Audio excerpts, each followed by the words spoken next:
ಓಹೋ ರಾಜಕ ಸಂತ ಹೋಗಿದ್ರಿ ಏನಾಗದ ಕಣಬಪ್ಪ ಸಂತಕ್ಕೆ ಹೋಗಿದ್ದಿ. ಏನು ತರಕಾರಿ ತುಂಬ್ಕೊ ಬಂದಿದಾರಲ್ಲವ. ಸಾರ್ಗ್ ಬೇಕಲ್ಲಪ್ಪ, ರೈಟ್ ಕಮ್ಮಿ ಆಗಿತ್ತು, ಹೆಚ್ಚಾಗಿ ತಕ ಬಂತು.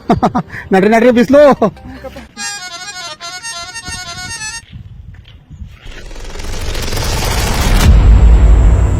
ಮಾಡದವ ತರಕಾರಿಗೆಲ್ಲ ಕಣ್ಣು ಹಾಕದ್ನ ಕಣ್ಣಿಗೆ ಹೋಗವ ಕಿತ್ತು ಬಿದ್ದಾಯ್ತಲ್ಲಪ್ಪ.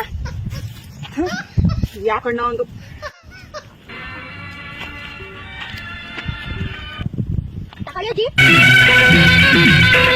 ಅಯ್ಯಯ್ಯೋ, ನೀ ಯಾಕ ಮಾಡದ್ದೆ ನನ್ನ ತರಕಾರಿನೆಲ್ಲ ಮುಡ್ಸ್ಕೊಂಡ?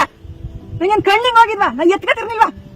ಗುಡ್ನ ಓಡ್ ಬಂದು ಎಡೆ ಎತ್ಕೊಂಡು ಪ್ಲಾಸ್ಟಿಕ್ ಕವರ್ ಎಲ್ಲ ಹಾಕ್ಬಿಟ್ಟಲ್ಲ. ನನ್ ತರಕಾರಿ ಎಲ್ಲ ಮೈಲ್ಗೆ ಮಾಡ್ಬಿಟ್ಟಲ್ಲ. ನಾನ್ 100 ರೂಪಾಯಿ ತರಕಾರಿ ಹೋಯ್ತಲ್ಲ, ಹೊಡೆದ್ರ ನೋಡು ಮೊಕ, ನೋಡು ಮೊಕನ ಎಲ್ಲ ಮುಡ್ಸ್ಕೊಂಡು ಹೋಗ್ ಮಕ್ಳ ನಾವು ಹೆಂಗ್ ನಿಂತಿದ್ದಾನು.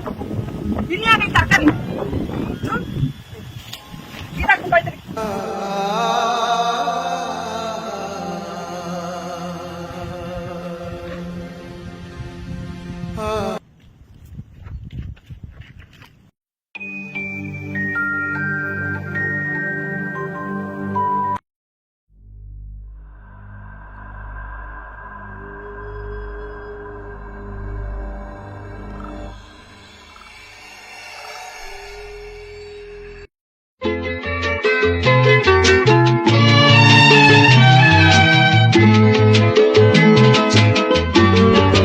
ನೀನ ಮಾಡದ್ದೆ ಯಾವ ಅಜ್ಜಿನ, ಯಾವ ಗದ್ಕಟ್ಟ ಅಜ್ಜಿನ? ಅದ್ಯಾಕ ಕೂಕತ್ತಿರೋದು ನೀನು? ಅಜ್ಜಿ, ನೀವು ನಡ್ಕ ಬರುವಾಗ ಅಲ್ಲಿ ನಿಮ್ ಕತ್ತಿನ ಸರ ಬಿದ್ದಾಯ್ತು, ಅದನ್ನ ನೋಡ್ದೆ, ಎತ್ಕ ಬಂದೆ. ಅಪ್ಪಪ್ಪೋ, ಅದು ನಂದೇಕಪ್ಪ, ಚಿನ್ನು ಸರ 5 ಲಕ್ಷ ರೂಪಾಯಿಂದು. ಯಾತ ಬಿದ್ದಾಗಿತ್ತು? ಎಲ್ಲಿ ಸಿಕ್ತು? ನಿಮ್ ಕತ್ತಿನ ಸರ ಬಿದ್ದಾಯ್ತು. ಅಜ್ಜಿ, ನಿಮ್ ಸರನು ಮುಟ್ಟಿಸ್ಕೊಂಡ್ಬಿಟ್ಟಿದೀನಲ್ಲ, ಇದನ್ನೂ ಮೋರಿಗೆಸ್ಬಿಡ್ತೀರಾ?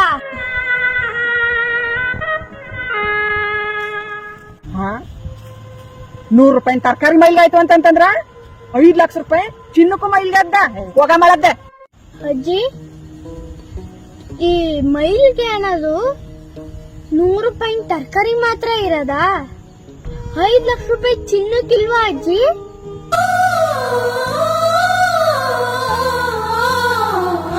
ಅರ್ಥವಿಲ್ಲದಿರುವ ಲೋಕ ನಮ್ಮದು, ಇಲ್ಲಿ ಸ್ವಾರ್ಥ ಒಂದೇ ಬಡವನಾಡುವಂಥದು. ಪ್ರತಿಯೊಬ್ಬರ ಹೃದಯದಲ್ಲಿ ಮಾನವೀಯತೆ, ಮನುಷ್ಯತ್ವ ಎನ್ನುವ ಜ್ಯೋತಿ ಸದಾ ಉರಿಯುತ್ತಿರುತ್ತದೆ. ಆದರೆ ಅದಕ್ಕೆ ಈ ವ್ಯವಸ್ಥೆ ಎಂಬ ಬೂದಿ ಮುಚ್ಚಿ ಮಂಕಾಗಿದೆ ಅಷ್ಟೇ. ಬೂದಿ ಸರಿಸಿ ಒಲವಿನ ಹಣತೆಯನ್ನ ಪ್ರಜ್ವಲಿಸುವಂತೆ ಮಾಡಿದಾಗಲೇ ನಾವು ಮನುಷ್ಯರಾಗಿ ಅಲ್ಲ ಹೃದಯವಂತರಾಗಿ ಪ್ರಕಾಶಿಸುವುದು. ಸೃಷ್ಟಿಯಲ್ಲಿ ಯಾವುದೇ ತಪ್ಪಿಲ್ಲ, ತಪ್ಪಿರುವುದೆಲ್ಲ ಈ ಸ್ವಾರ್ಥ ಮಾನವನ ದೃಷ್ಟಿಯಲ್ಲಿ ಮಾತ್ರ. ಬನ್ನಿ, ಹೃದಯವಂತರಾಗೋಣ.